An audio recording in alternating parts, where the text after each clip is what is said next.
Hello everyone, and welcome to another video.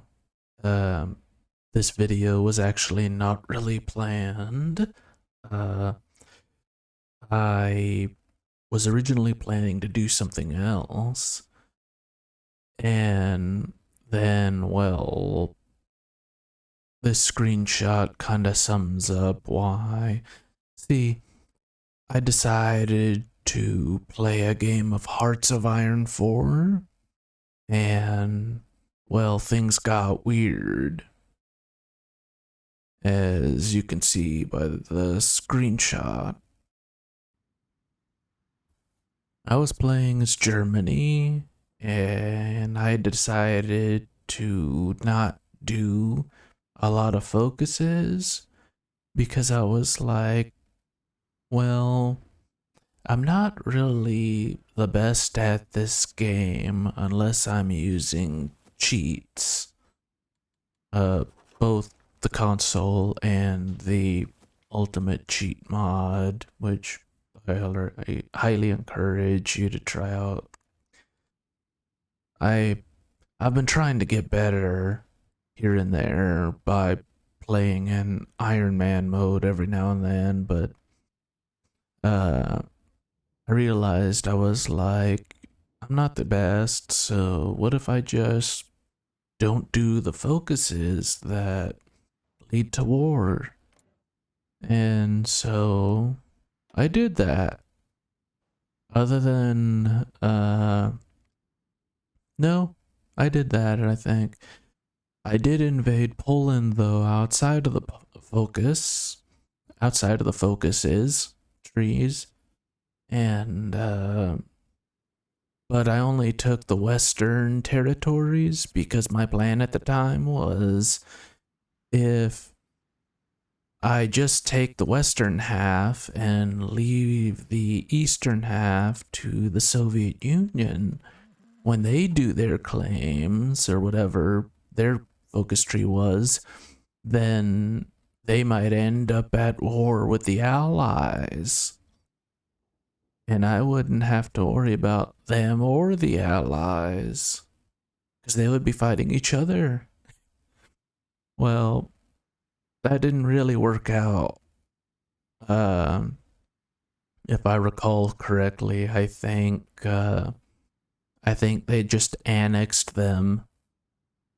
Uh, but that ended up not mattering for reasons that will become clear later on. Anyways, after that, Italy went to war with the Allies, but I didn't let them into my faction, and I, what was it? Where did my brain go?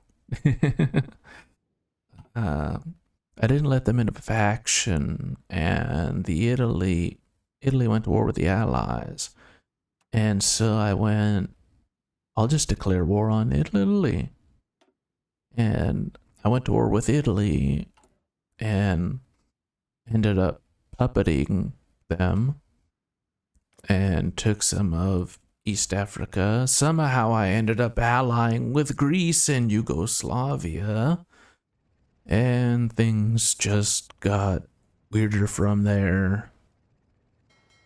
Then I thought, this was a weird game. I should make a video about it. And so here we are. And to add some context, I didn't let some of the other countries into my faction because I didn't want to get drawn into a war on multiple fronts. I ended up declaring war on Japan for no reason in particular other than they were at war with the Allies, and ended up sending in a small army to China to help them out. And I was actually doing pretty well, but I kept having to upgrade their railways slash logistics because my armies kept running out of supplies. eventually, after I sent in some reinforcements and built up the rail networks, I was able to to help the Chinese push the Japanese off the continent with the help of the Allies. And it was mostly hard because of the supply issues, but the Allies and the Chinese did most of the heavy lifting. I only had like 2 or 3 armies over there, I think. And eventually we hit a wall because I had to invade Japan, and the Allies had already tried a few times, but they kept getting kicked off the tiles, and I used my naval assets. And by the way, I had actually claimed a bunch of ships from Italy after I defeated them, so I actually had a pretty decent navy at this point. And I was actually trying to build up the navy anyways, and I was able to do a naval invasion and help the Allies finally land on Honshu, where I reinforced them. And oh wait, no, not the naval invasion. They did that because of my navy helped them gain superiority. Bleh. My brain is not working today. Anyways, I reinforced them, and we took about 1/3 of the island. Then we stalemated for a while, and we're having supply issues.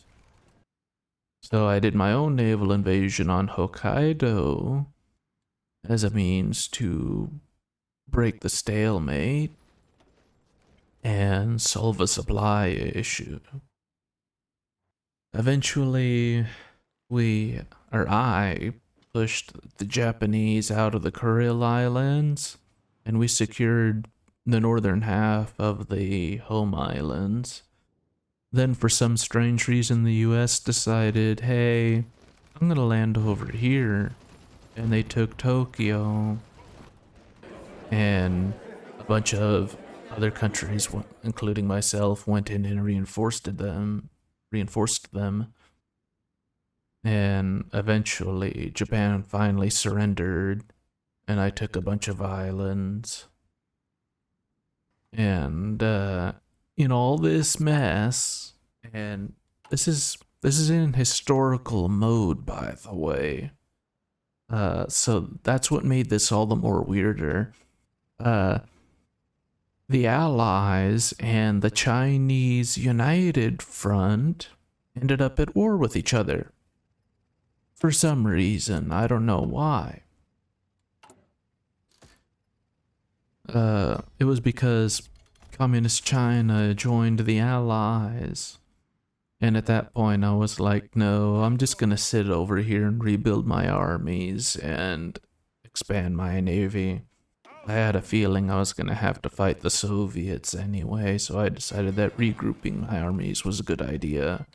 While I'm sitting the war out somehow, though, the Soviet faction, the Comintern, ended up being at war with the Allies and the Chinese United Front. So now there's like a 3-way war going on. And I'm just like, why? Why? This is supposed to be historical mode, and this is how this ended up.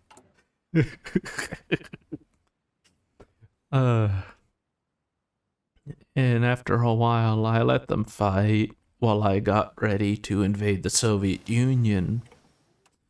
And for once, my allies were not totally useless. Because I had let Romania into my faction and some other countries. And they actually did relatively well. Probably better than I did. And they were doing really well.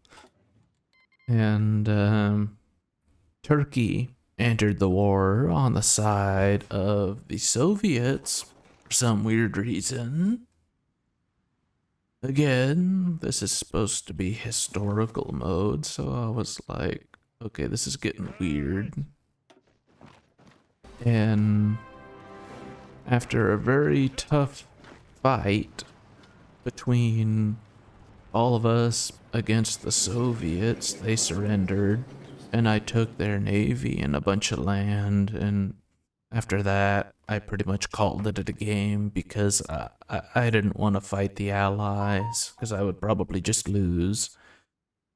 Sorry if you heard that. That was my phone. And the funny thing about this game is, in the end, it just became total chaos.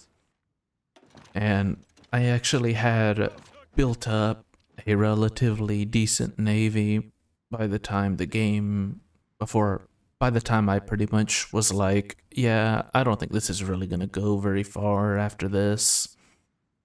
So overall, it was really fun and really unexpected, and I really enjoyed myself that game.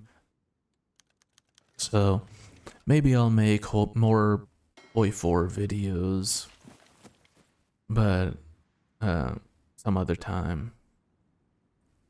Anyways, I hope you enjoyed the video.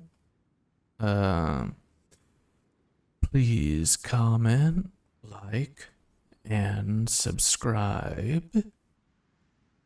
Thank you for watching my video, and goodbye.